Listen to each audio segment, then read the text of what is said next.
Gur të gjallë, një program jetë ndryshues. Ne na ka dërguar Jezus Krishti, na ka dërguar në këtë botë të kryejm misionin e tij, shërbesin e tij, të shpallim ungjillin e Jezus Krishtit, të shpallim se ai është këmbi jetës, mbi te duhet themeluar jeta, jo mbi pasurinë, jo mbi karrierën, jo mbi lavdinë tënde, por mbi lavdinë e Jezus Krishtit, mbi këtë shkëmb. Le të gjejmë shpresën, kuptimin, besimin te Krishti, guri i themelit. Mesazhe nga shërbesa e pastor Shkëlqim Barakut, që vijnë çdo ditë në familjet tuaja në orën 18:10 përmes valve të Radio Emanuel. Le të ndërtojmë jetën tonë me gur të gjallë besimi, të themeluar në gurin e qoshes, Krishtin. Gur të gjallë, si të jetojmë çdo ditë për Krishtin.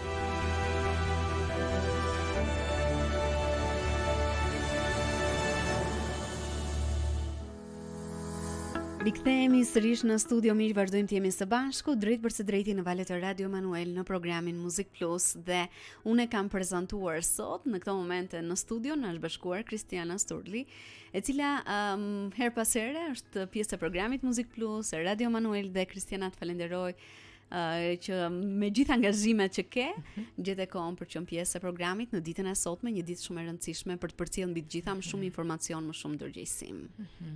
Faleminderit ju që më ftuat, është gjithmonë kënaqësi të jem këtu në mesin tuaj. Nëjsi edhe për mua, prandaj, përpara se të ndalemi tek 2 prilli, si dita botërore e ndërgjegjësimit për autizmin, më trego pak si ke kaluar, cilat janë angazhimet e tua më të fundit edhe në aspektin profesional. Po.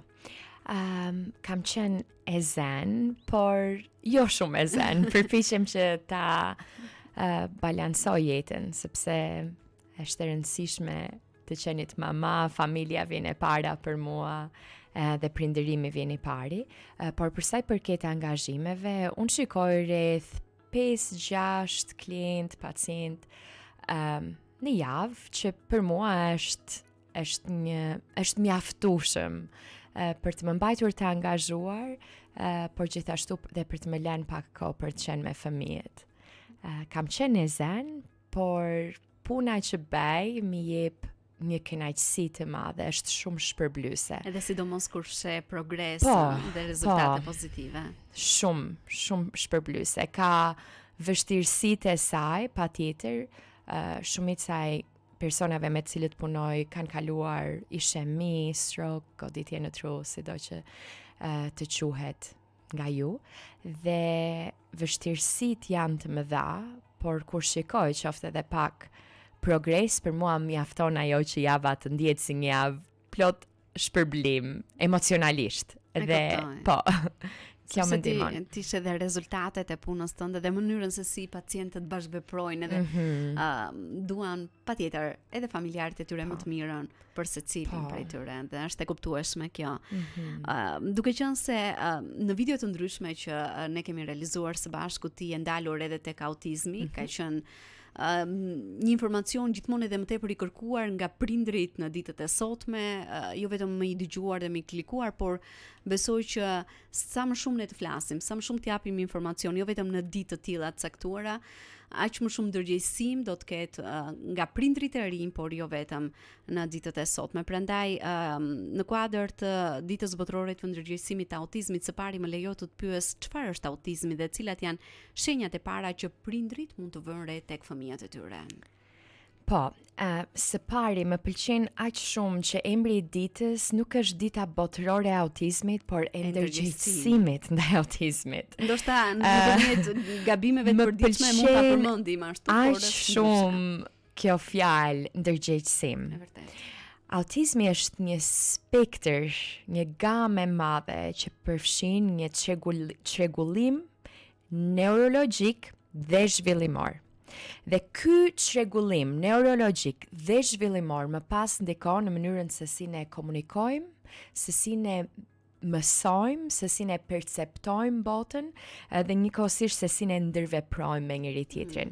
Por ka shumë përkufizime të ndryshme për sa i përket autizmit, për shkak të gamës së madhe që përfshin, dhe sa spektër i madh është spektri i autizmit, por me pak fjalë mund të themi është një çrregullim neurobiologjik dhe zhvillimor. Dhe pyetja e dytë ishte cilat janë shenjat? Po, cilat janë shenjat e para?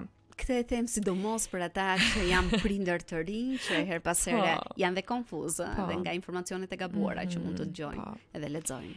E di që më vonë do më pyesësh për disa mite, kështu që mbase do e mbaj këtë përgjigje dhe të përgjigje më vonë për sa i përket miteve. Por, për sa i përket shenjave të para të autizmit, së pari, dua t'i inkurajoj prindrit të mos shqetësohen duke dëgjuar opinionet e dikujt tjetër, por të ndjekin instinktin e tyre prindëror.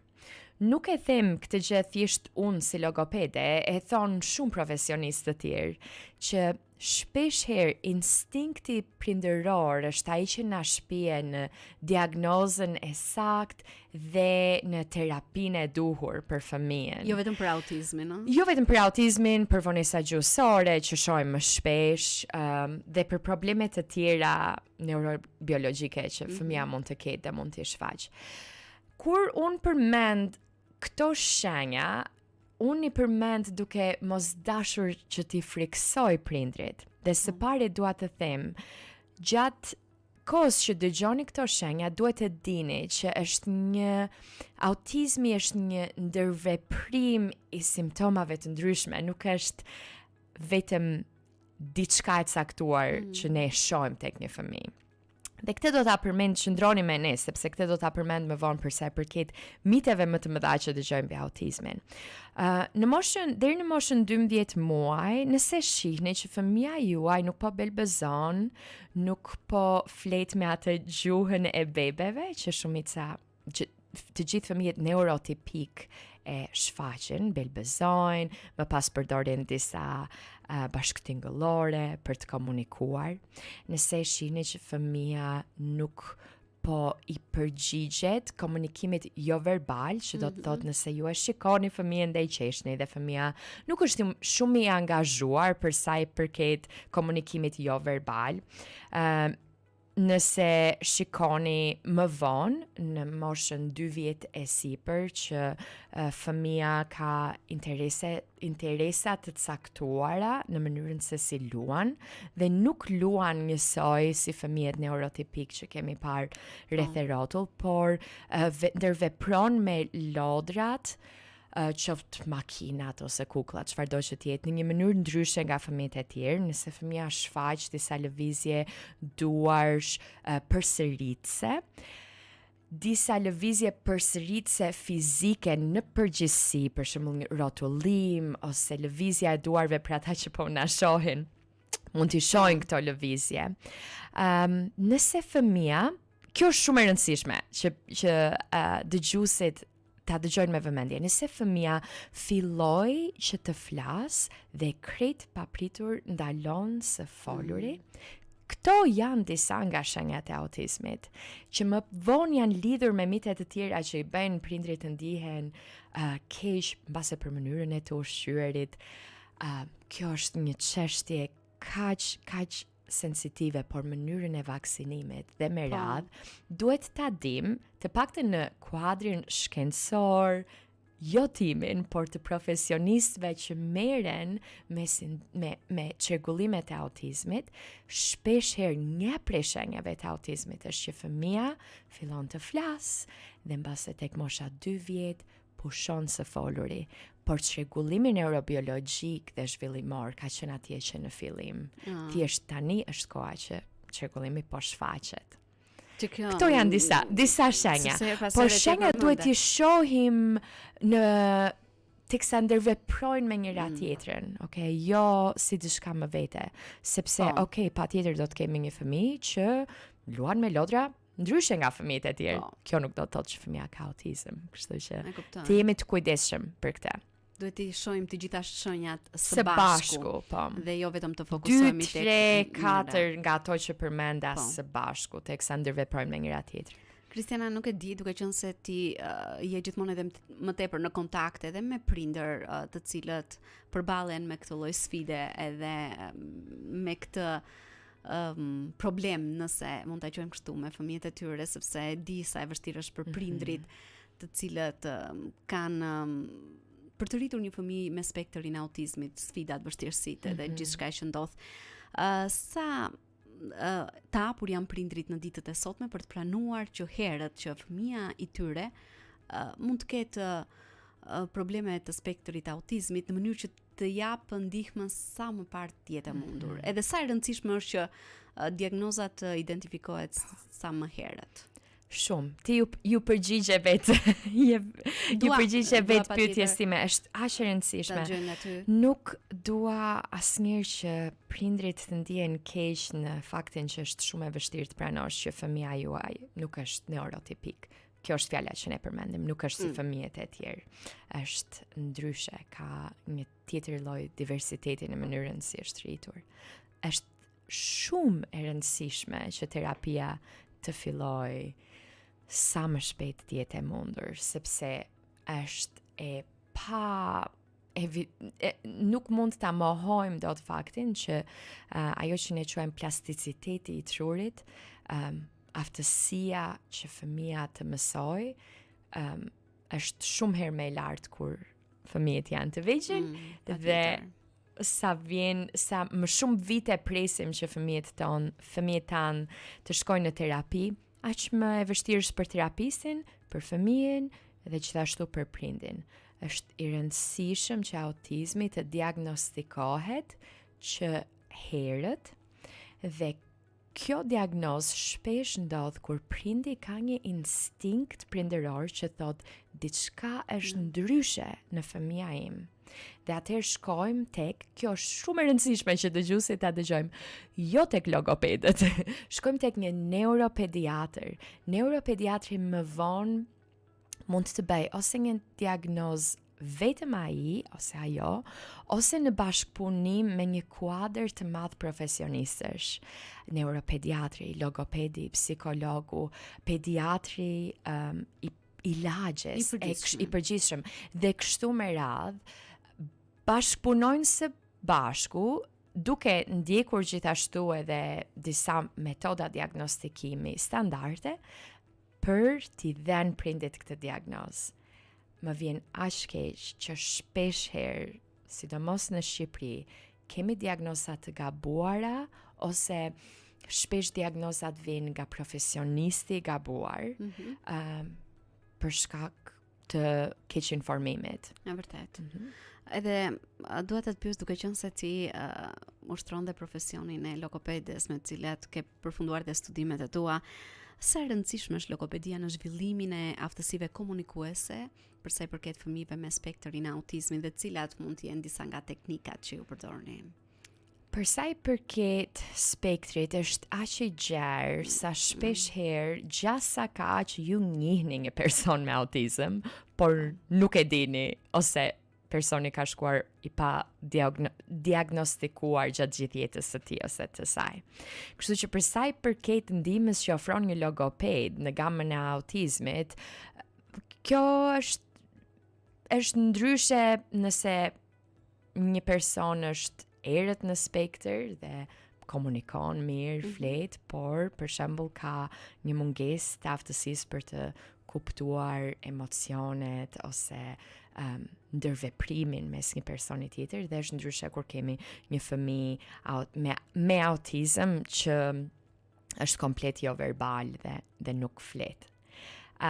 Puna e logopedit me personat me autizëm mund të ndahet në 2 pjesë. Logopedi ndihmon që personi të kuptojë më mirë botën dhe logopedi ndihmon që personi të shprehë më mirë veten. Por për sa i përket se çfarë përdorim për të ndihmuar personat me autizëm që të kuptojnë më mirë ose që të shprehen më mirë, kjo varet nga personi, nga interesat e personit dhe nga pozicioni që personi ndodhet në spektër. Mua nuk më pëlqen fare në fakt kur shpesh na jepen diagnoza me numra. Jemi në spektrin e autizmit niveli i 5 ose i 6.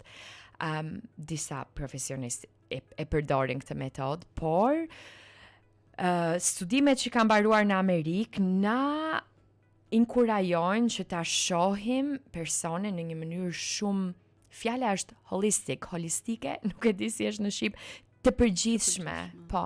Dhe një person nëse e shohim në atë mënyrë, mund të kemi një vështirësi dhe le të themi mund të japim një grad të lartë aftësive të shprehurit, por për sa i përket kuptimit personi është shumë mirë në mënyrën se si e kupton botën që e rrethon. Ne do të vazhdojmë bisedën tonë në studio për të ndalur edhe më tepër te kjo tematikë shumë e rëndësishme për të trajtuar dhe unë sot kam përzgjedhur për të folur së bashku me ty dhe për zbuluar më tepër edhe mbi atë që njihet së fundmi si autizmi virtual. Prandaj vetëm pas pak ne do të ndalemi edhe më tepër te kjo tematikë. Në këto momente shkëputemi për të ndjekur këngën I këndoj dashurisë tënde nga Petrina Kalaveshi. Rikthehemi së bashku me Kristianën vetëm pas pak. Vazhdoni që ndroni në programin Muzik Plus, jemi në Radio Emanuel.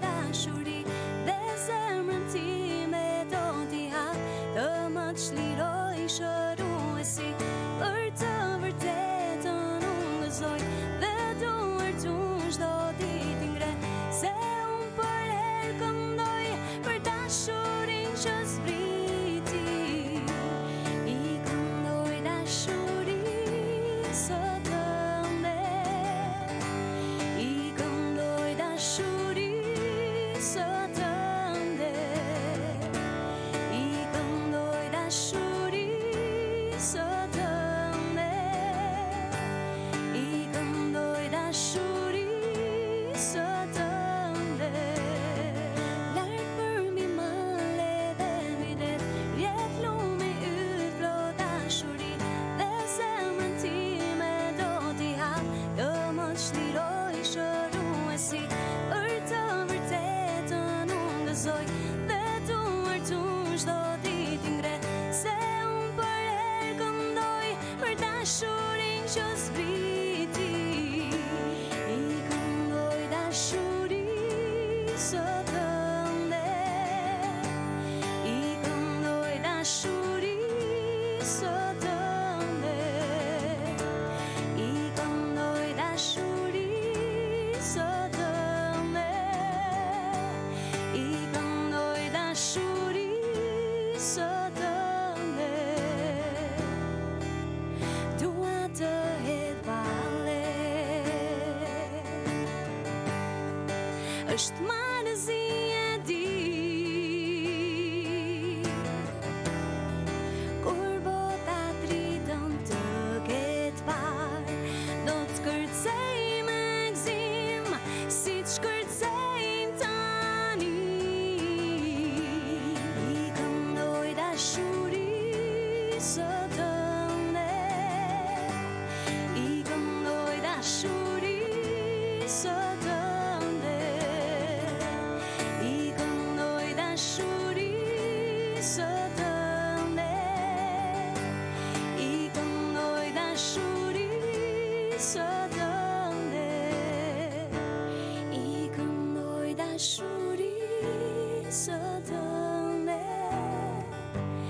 I këndoj dashuri së tënde I këndoj dashuri së tënde I këndoj dashuri së tënde Rikthehemi sërish në studio, vazhdojmë të jemi në një bisedë shumë të veçantë me Kristiana në ditën e sotme në kuadër të 2 prillit, dita botërore e ndërgjegjësimit për autizmin. Prandaj Kristiana në këto momente dua të të pyes se si mund të ndihmojmë prindrit në përmirësimin e komunikimit të fëmijëve me autizëm në përditshmërinë e tyre, sepse dim që janë një aktor kyç në mbarvajtjen dhe në suksesin e punës me fëmijët e tyre.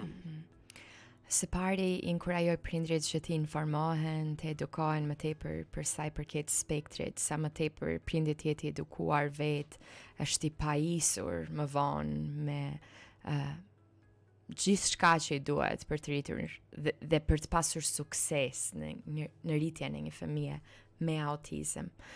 Së dyti, për sa i përket komunikimit, diçka le të themi praktike për prindrit e fëmijëve me autizëm, gjithmonë kjo varet se kush fëmia në spektër. Nëse kemi fëmijë jo verbal, atëherë komunikimi është shumë ndryshe, por nëse kemi fëmijë që mund të komunikojmë, me cilët mund të komunikojmë, thjeshtoni mënyrën se si flisni, mos flisni me fjalë të mëdha, mos flisni me fjali të gjata, bëni pyetje për të kuptuar që fëmia ju kuptoj, dhe gjithashtu që ju e kuptuat fëmijën. Mos e merrni të mirëqen, nëse nuk kuptoni se çfarë fëmia juaj po thot, shpeshherë kjo ndodh, jo vetëm në prindrit e fëmijëve me autizëm, por në prindrit e fëmijëve që nuk janë neurotipik në përgjithësi. Ne e marrim me amendje se çfarë po thot fëmia, në vend që të pyesim dhe të sigurohemi që që fëmijët tanë janë të kuptuar, janë të dëgjuar. Kjo është gjëja e parë që sugjeroj për sa i përket përditshmërisë të jetës së një prindim me një fëmijë me autizëm. Së dyti është një rrugëtim i gjatë në varësi të spektrit dhe fokusi gjithmonë, qoftë i prindërimit, qoftë në terapi, është që ne t'i japim fëmijës sa më shumë autonomi. Sa më tepër fëmia të jetë i aftë të bëjë diçka vetëm, aq më shumë rritet vetbesimi i fëmijës dhe njëkohësisht aq më tepër lehtësohet puna e prindit ose e profesionistëve dhe gjithashtu rritet mundësia që ky individ të jetë një individ autonom në qytet. Kjo ndodh, nuk është diçka e pamundur, po. Por gjithçka varet në varësi të pozicionit që fëmia ndodhet në gamën e autizmit. Kuptoj. Dhe në këto momente dua të ndalemi pak tek diçka që mendoj është shumë e rëndësishme për tu trajtuar tek të gjitha ata persona që kanë mundësi për të na dëgjuar. A ka mite apo edhe keqkuptime të zakonshme rreth autizmit, të cilat ti patjetër dëshiron ti sqarosh edhe më shumë për dëgjuesit? Ka shumë mite për sa i përket autizmit. Nuk i ve faj shoqërisë që vazhdon të shpërndaj këto mite, sepse autizmi për sa i përket qoftë edhe për kufizimit, shkaqeve, mënyrës se si është trajtuar, është diçka shumë e re për ne. Tani i kemi vënë një emër. Po themi në shumë pak vite në histori, po, patjetër. Kështu që është okay që të ketë një keq informim për sa i përket spektrit. Diçka që dëgjoj shpesh janë raste kur ne veç shohim një nga aspektet e autizmit dhe diagnoza ndodh direkt nga prindi në shtëpi. Fëmia tim nuk më shikon. Ky është miti i parë që dëgjoj më tepër. Fëmia tim nuk më shikon në sy. Është në spektrin e autizmit. Kjo nëse do ishte aq e lehtë që ne të diagnostikonim nuk do ishim të nevojshëm autizmin, po nuk do kishte njerëz që kalojnë gjithë jetën duke studiuar. Si ti përmendë më sipër që duhet të jenë disa specialistë në mënyrë që të merret një diagnozë saktë. Kështu që kjo është e para nga mitet që dëgjojmë më shpesh. Fëmia im nuk më shikon, fëmia im nuk më ndjek syt, fëmia tim është i pavëmendshëm. Këto janë disa nga mitet që dëgjojmë më tepër këtu në Shqipëri. Në vendin tonë. Dhe e dyta shpesh prindrit ndihen keq, sepse ndodh një prej aspekteve të autizmit që është fëmia im fliste dhe pastaj nuk foli më. Dhe shpesh kjo lidhet me diçka që prindi ka bërë, qoftë mënyra e të ushqyerit ose vaksinimi. Po, vaksinimin e dëgjoj kaq shumë. Po. Dhe si logopede në këtë fushë ne nuk kemi asnjë bazë shkencore që thot që vaksinimi shkakton autizmin. Është një grup i madh personash që vendosin të mos vaksinojnë për shkak të historive që dëgjojmë, dhe për fat e keq, shpesh herë dy gjëra mund të ndodhin në të njëjtin kohë, por kjo nuk do të thotë që njëra shkaktoi tjetrën, nëse ka kuptim kjo.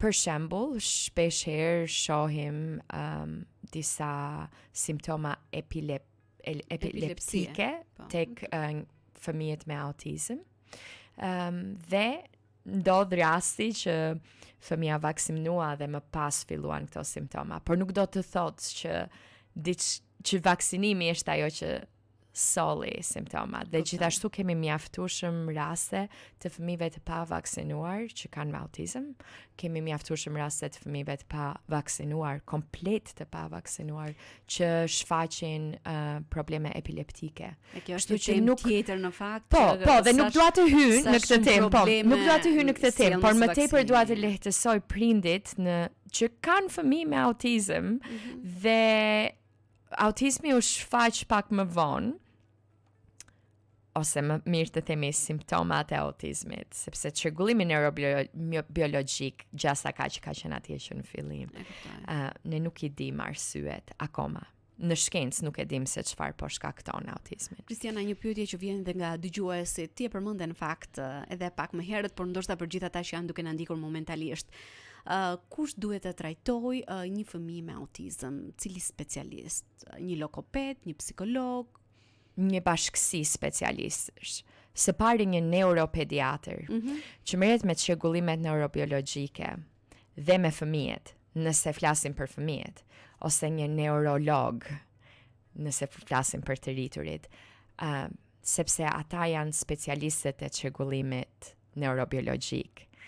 Kështu që së pari diagnoza vjen prej tyre ose në bashkëpunim. Ata që merren me një person me autizëm, në bazë të moshës së personit mund të jenë logopedi, psikologu, doktori i përgjithshëm, sepse shpesh herë autizmi vjen me shumë probleme të tjera fizike, që doktorët, siç thash më përpara, epilepsia, që doktorët i trajtojnë. Kështu që s'mund të themi që është një person i vetëm, por një bashkëpunim profesionistësh. Dhe për gjithë ata që janë duke na ndjekur në këto momente, do të ndalemi tek një temë e cila shoh që ka me të vërtet një interes shumë të madh edhe nga prindrit që janë duke na ndjekur për sa i përket autizmit virtual. Unë e përmenda shkurtimisht edhe më herët.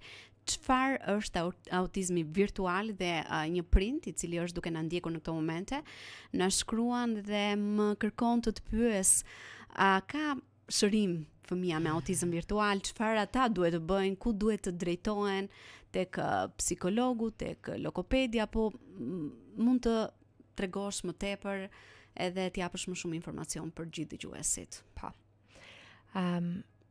Po ju kujtoj edhe njëherë për sa i përket njohurive që ne kemi mbi autizmin, që ishte një kohë që njerëzit nuk dinin fjalën autizëm. Dhe më pas dikush erdhi dhe tha, okay, le t'i vëmë një emër këtij çrregullimi neurobiologjik. Dhe më pas njerëz të tjerë dedikuan jetën e tyre për të studiuar këtë problem neurobiologjik. Për sa i përket autizmit virtual, po, patjetër është një term i përdorur edhe në logopedi dhe në shumë fusha të tjera, por ne akoma nuk kemi baza shkencore që diçka e tillë si autizmi virtual ekziston. Dhe mbase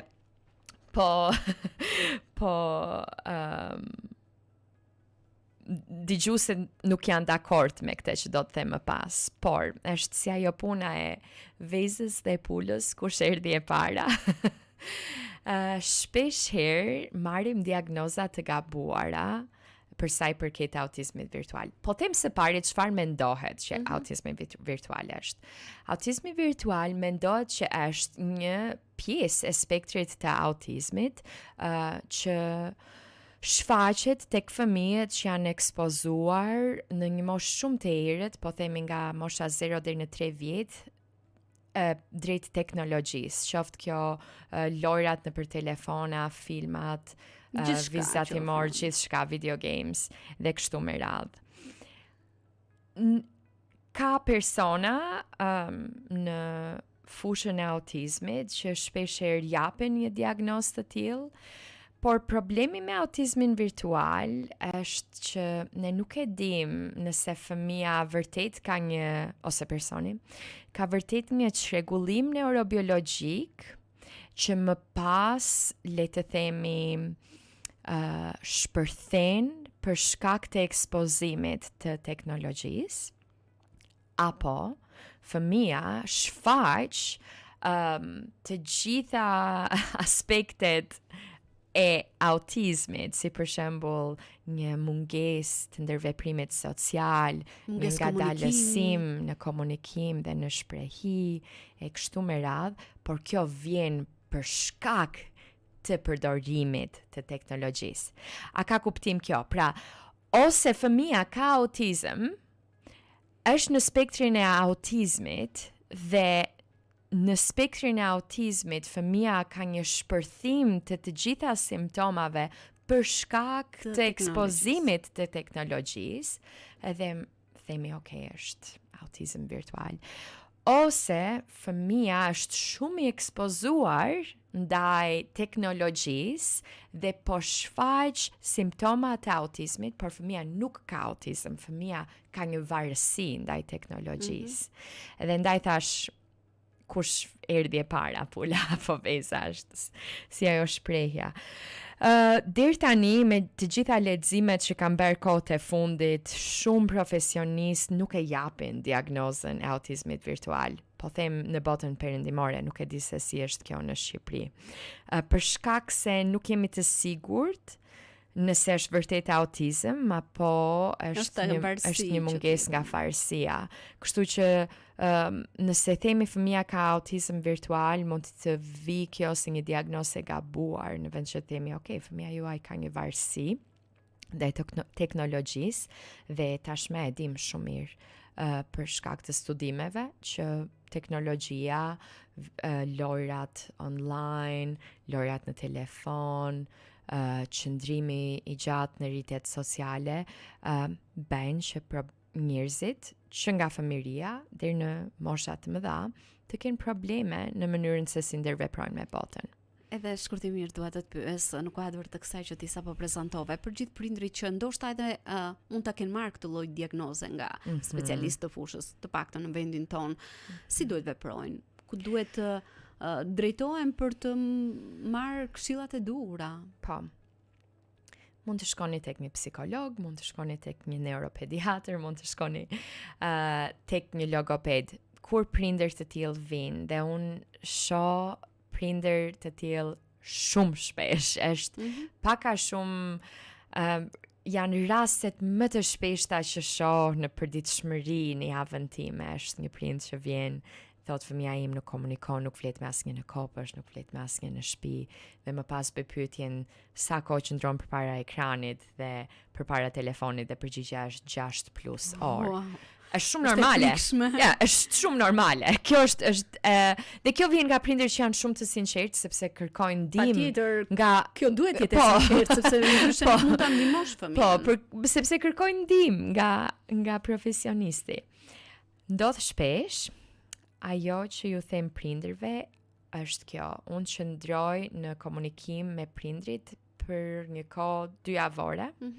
Dhe ju jap 2 opsione. Opsioni numër 1 është që televizori të qëndroj hapur vetëm për 1 orë në ditë. Dhe më pas një zile bie dhe ne kemi një aktivitet gati dhe i qëndrojmë këtij plani që televizori është hapur për 1 orë në ditë.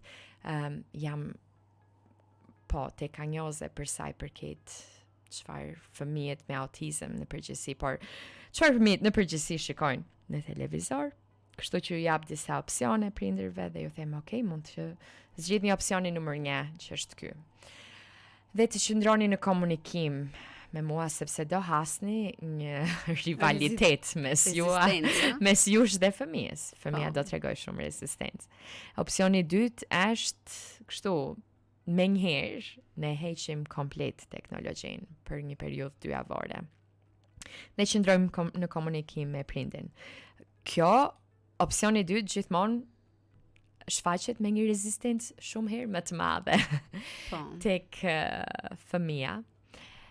Por ajo që kam parë dhe kam 2-3 raste që kjo ka ndodhur është ka pasur sukses. 3-4 ditë fëmia lufton, pastaj kupton që ky është rregulli i ri familjar dhe fillon të ndërveproj, fillon të komunikoj e kështu me radhë. Prandaj kemi frikë të japim një diagnozë të tillë si autizmi virtual, sepse së pari nuk kemi mjaftueshëm informacion në personat lartë nesh që studiojnë autizmin si spektër, dhe së dyti është, mund të themi, nuk ju vjen në ndihmë personave që vërtet kanë autizëm kur ne japim diagnozat të tilla. Po. Falenderoj që e sqarove gjithë këtë, sidomos për gjithë ata që janë duke na ndjekur edhe kanë shfaqur një lloj shqetësimi normalisht, sikurse prindrit shqetësohen për fëmijët e tyre. Dhe do them diçka më tepër për sa i përket këtyre 2 javëve që mund të kaloni. Së pari, prindit shpesh më thonë, nuk kam kohë të luaj me fëmijën për 8 orë në ditë. Patjetër që s'ke kohë të luash me fëmijën 8 orë në ditë. Nuk kërkoj asnjëherë që prindit të luajnë me fëmijën 8 orë në ditë. Kur kemi raste të tilla që po heqim diçka, kërkojmë që prindit të angazhojnë me fëmijën diku tek 10 deri në 15 minuta në ditë. Është mjaftueshëm për egon dhe vetvlerësimin e fëmijës që të ketë dikë që po luan për 10 deri në 15 minuta në ditë. Kështu që mos u friksoni në këtë aspekt, në kuptimin që po s'kam kohë, do e heq televizorin, do e heq telefonin, do e heq video games dhe nuk kam kohë tani që të jem unë televizori, që të jem unë argëtuesi i fëmijëve të mi. Nuk është detyra jonë që t'i argëtojmë fëmijët tanë. Detyra jonë është që t'i ofrojmë fëmijëve tanë një mundësi për të argëtuar veten. Kështu rrisim fëmijë autonom. Dhe ja u them këta shpesh fëmijëve tim, kur mbyllet televizori në shtëpinë tonë, I'm bored, thonë anglisht. S'kam çfarë të bëj. Dhe në ato raste, nëse pyet të 2 fëmijët tim, unë ju them, sa mirë që s'ke çfarë të bësh, sepse në momentin që fëmia juaj s'ka çfarë të bëj dhe ju keni ofruar një mundësi që fëmia juaj mos ke çfarë të bëj, atje fillon kreativiteti. Është vërtet. Dhe atje fillon pavarësia. Dhe kemi një histori, një libër të Leonardo da Vinci-t, një nga gjenit, le të themi, për sa i përket jo vetëm artit dhe pikturës, por inovacionit. Ishte i pari që na dha idetë mbi aeroplanin dhe varkën dhe shumë aspektet tjera të teknologjisë. Vetë ka thënë që prindrit Leonardon e shkolluan në shtëpi dhe i lanë shumë hapësirë që të bezdistej.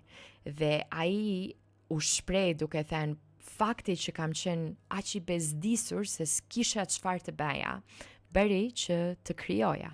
Kështu që nëse fëmijët tim ankohen në këtë aspekt, ju them, wow, tamam se Leonardoja, dhe i kthejmë në diçka të bukur. Kështu, wow, shumë bukur, tani ke mundësi që t'jesh kreativ. Ne do të shkëputemi shkurtimisht për të ndjekur një tjetër hapësirë muzikore, rikthehemi vetëm pas pak së bashku për të ndalur dhe tek diçka e fundit, por në këtë moment e ndjekim këngën Shërbëtori mbret nga Kisha Ungjillore Liponik Maliq.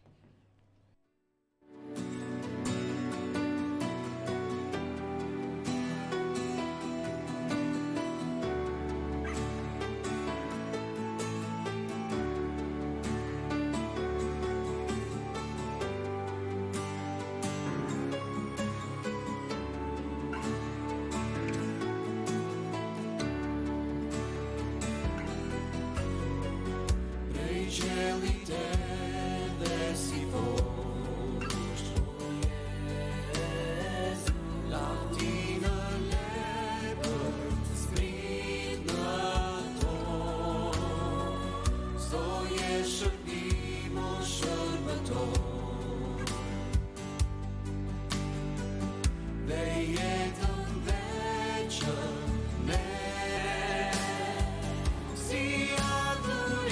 Shërbëtori mbretësh kënga që na rikthen në studion e programit Muzik Plus, ku vazhdojmë bisedën në ditën e sotme me Kristianën dhe patjetër në kuadër të 2 prillit. Kristiana, si mund të bëhet shoqëria më gjithëpërfshirëse për fëmijët dhe të rriturit me autizëm, jo vetëm në ditë të tilla të cilat patjetër kanë shumë aktivitete, është një zë më shumë për të përcjellë më shumë ndërgjegjësim, por në çdo ditë të jetës së tyre.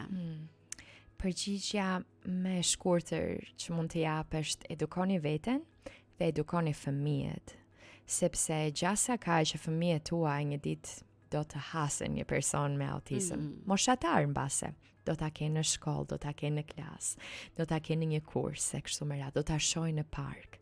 Është rëndësishme, aq e rëndësishme sa që është të edukojmë veten tonë mbi spektrin e autizmit dhe jo vetëm të njohim simptomat, por të dim diçka, të ndërgjegjësohem mbi këtë spektër, aq më tolerant do jemi ndaj personave me autizëm, aq më shumë do t'i mirë kuptojmë, sepse mënyra se si ata e perceptojnë botën është shumë ndryshe nga jona. Dhe mbi të gjitha si prindër, po flas si prind vet, është e rëndësishme që nga mosha të vogla të filloni të edukoni fëmijët tuaj mbi spektrin e autizmit, që e para që do ju thosha fëmijëve është që të qenit jo neurotipik, nuk do e përdorja këtë fjalë, por të qenit ndryshe është okay. Ka shumë fëmijë në botë që flasin ndryshe nga ne, ka shumë fëmijë në botë që komunikojnë ose luajnë ndryshe nga ne, dhe kjo është okay, nuk është problem. Këtu fillon, kjo është gjua që mund të përdorim me fëmijët e vegjël dhe këtu fillon edukimi. Sa më të edukuar të jemi ne, sa më shumë të edukojmë ne fëmijët tanë, aq më tepër autonomi do ju japim ne personave me autizëm të jenë pjesë e shoqërive tona, pa frikë, plot guxim, plot vetbesim. Kjo është dëshira jonë për personat me autizëm, dhe aq më tepër vetbesim do ju japim ne prindërve të personave me autizëm për të dalë me fëmijët e tyre, për të pirë një kafe bashkë me ta, për të shpenë në park, për të shpenë në kendet e lojrave që janë brenda e kështu me radhë. Shumë prindër nuk i nxjerrin fëmijët mjaftueshëm për shkak të frikës që do bullizohen ose që do shikohen dhe do gjykohen ndryshe, dhe nuk kanë faj, sepse për fat keq shoqëria nuk është mjaftueshëm e edukuar, nuk ka edukuar mjaftueshëm fëmijët, dhe është e lehtë për një fëmijë që nuk është i edukuar nga prindrit e tyre që të bullizojë ose të bëjë shaka ose të tallet me një person që nuk është neurotipik. Kështu që edukoni veten dhe me fjalë të thjeshta edukoni fëmijët që është okay, bota është plot me njerëz ndryshe nga ne dhe çfarë mund të mësojmë ne nga personat me autizëm. Shpeshherë personat me autizëm është një prej simptomave, kanë një interes të caktuar në diçka shumë specifike, dhe ne mund të mësojmë prej tyre. Kam njohur persona me autizëm që kanë një interes ndaj makinave, edhe din çdo model dhe çdo vit e kështu me radhë. I japin një larmishmëri botës në të cilën ne jetojmë, dhe pavarësisht vështirësive që hasin prindrit me personat me autizëm, ne jemi mirënjohës për larmishmërinë që i ofrojnë botës këta persona. Dhe duke qenë se pak nga pak po mbrim në fund të bisedës sonë në studio, cili do të ishte një mesazh që ke për gjithë ata që janë duke na ndjekur në kuadër të temës që trajtuam, por edhe një herë do të kërkoja nga ty për gjithë ata që ndoshta sapo kanë hapur radion apo sapo janë duke ndjekur intervistën tonë edhe në rrjetet sociale, prindrit që mendojnë që fëmia i tyre ka një lloj të spektrit autizmit ku duhet të drejtohen. Po. Drejtoni së pari në një neuropediatër, neuropsikolog, në një profesionist që është i specializuar në çrregullimet neurobiologjike. Nëse në Shqipëri ky është një problem që të gjejmë një neuropediatër, dhe do të duhet për shembull të shkosh në Tiranë ose në Greqi kështu me radhë, okay, dhe nuk i kemi këtë mundësi, merrni një opinion nga më tepër se sa një profesionist.